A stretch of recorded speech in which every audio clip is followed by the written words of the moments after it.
एक वन प्रदेश में एक बहुत बड़ा तालाब था। हर प्रकार के जीवों के लिए उसमें भोजन सामग्री होने के कारण वहाँ नाना प्रकार के जीव, पक्षी, मछलियाँ, केकड़े, मेंढक, घोंगे और कछुए आदि वास करते थे। पास में ही बगुला रहता था। वह काफी तंदुरुस्त, जवान और काफी फुर्तीला था।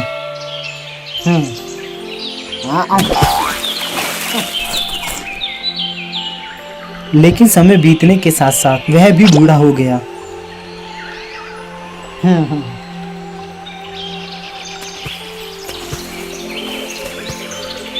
अब उसे परिश्रम करना बिल्कुल भी अच्छा नहीं लगता था। उसकी आंखें भी कमजोर हो गई थी। मछलियां पकड़ने के लिए तो मेहनत करनी पड़ती है जो उसे खलने लगी थी, इसलिए आलस्य के कारण वह प्राय भूखा ही रहता था। यहाँ तक कि वो अपने पास से गुजरने वाले छोटे जीवों को भी नहीं खा पाता था। हाय रे ये बुढ़ापा, इस बुढ़ापे और आलस्य के कारण एक छोटे से जीव को भी नहीं पकड़ सकता। मैं ज्यादा से ज्यादा इस अवस्था में नहीं रह सकता। अगर मुझे जीवित रहना है तो जल्द से जल्द कोई उपाय ढूंढना होगा। वह तालाब में एक टांग पर खड़ा हो गया और यह सोचने लगा कि कैसे बिना हाथ पैर हिलाए रोज भोजन मिले। फिर उसे एक उपाय सूझा। अरे वाह, क्या युक्ति सूझी है। हाँ, यही ठीक रहेगा। मुझे जल्द से जल्द यही करना चाहिए। फिर बगुला तालाब के किनारे बैठ गया और लगा आंखों से आंसू बहाने।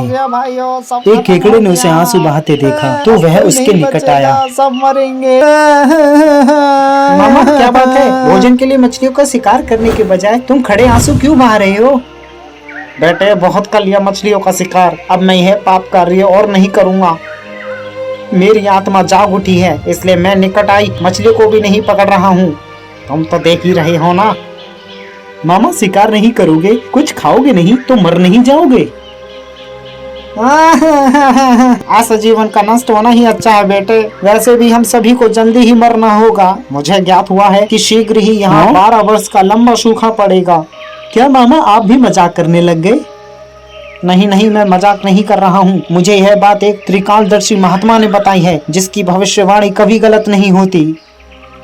अगर ऐसी बात है तो मुझे सभी जीवों को जल्द से जल्द बता देना चाहिए। हाँ, जल्दी जाओ और सबको बता दो।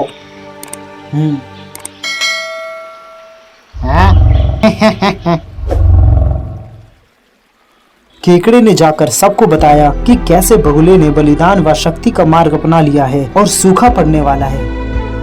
ये क्या कह रहे हो भाई? सूखा पड़ने वाला है? अगर ये सच है तो हमें बगुले मामा से ही सलाह लेनी चाहिए।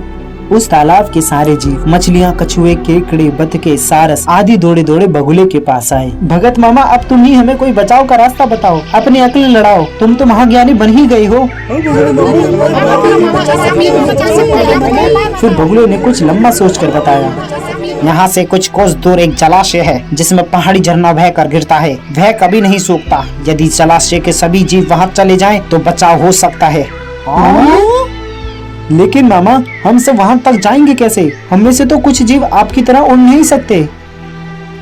तुम सब इसकी चिंता ना करो। मैं तुम्हें एक एक करके अपनी पीठ या चोंच में दबाकर वहाँ तक पहुँचाऊंगा, क्योंकि अब मेरा सारा शेष जीवन दूसरों की सेवा करने में ही गुजरेगा। भगत मामा की जय हो। सभी जीवों ने गदगद होकर बगुला भगत जी के जय के नारे लगाए। भगत मामा की जय हो। भगत मामा की जय हो। अब बगुला भगत के पो 12 हो गई। वह रोज एक जीव को अपनी चोंच में दबा कर ले जाता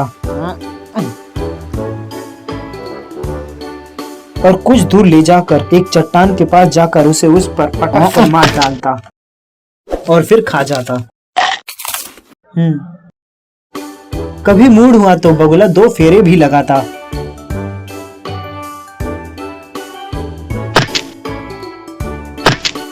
और 2 जीवों को चट कर जाता।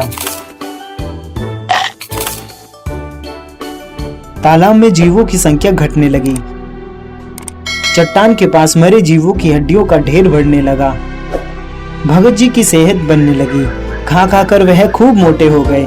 मुख पर लाली आ गई और पंख चर्बी के तेज से चमकने लगे। अरे इन्हें तो देखो। दूसरों की सेवा का फल और पुण्य भगत जी के शरीर को लग रहा है। हाँ, तुमने सही कहा।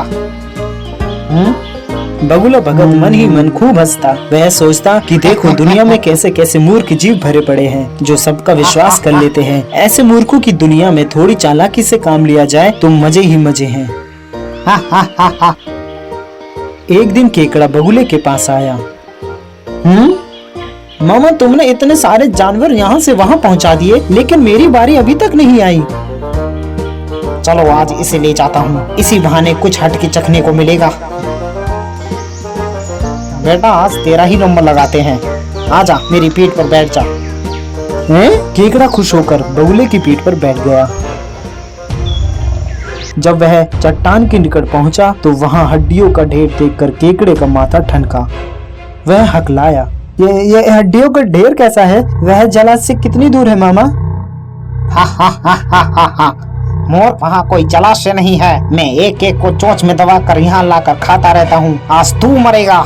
केकड़ा सारी बात समझ गया। वह सियर उठा, परंतु उसने हिम्मत न हारी और तुरंत अपने जंबूरे जैसे पंजों को आगे बढ़ाकर उनसे दुष्ट बगुले की गर्दन दबा दी और तब तक दबाए रखी जब तक उसके प्राण पखेरु न उड़ गए। फिर केकड़ा बगुले भगत का कटर से लेकर तालाब पर लौटा और सारे जीवों को सच्चाई बता दी कि कैसे दुष्ट बगुला भगत उन्हें धोखा दे रहा था। इस कहानी से हमें क्या शिक्षा मिलती है? यही कि दूसरों की बातों पर आंखें मूंद कर विश्वास कभी नहीं करना चाहिए और मुसीबत में धीरज व बुद्धिमानी से ही कार्य करना चाहिए।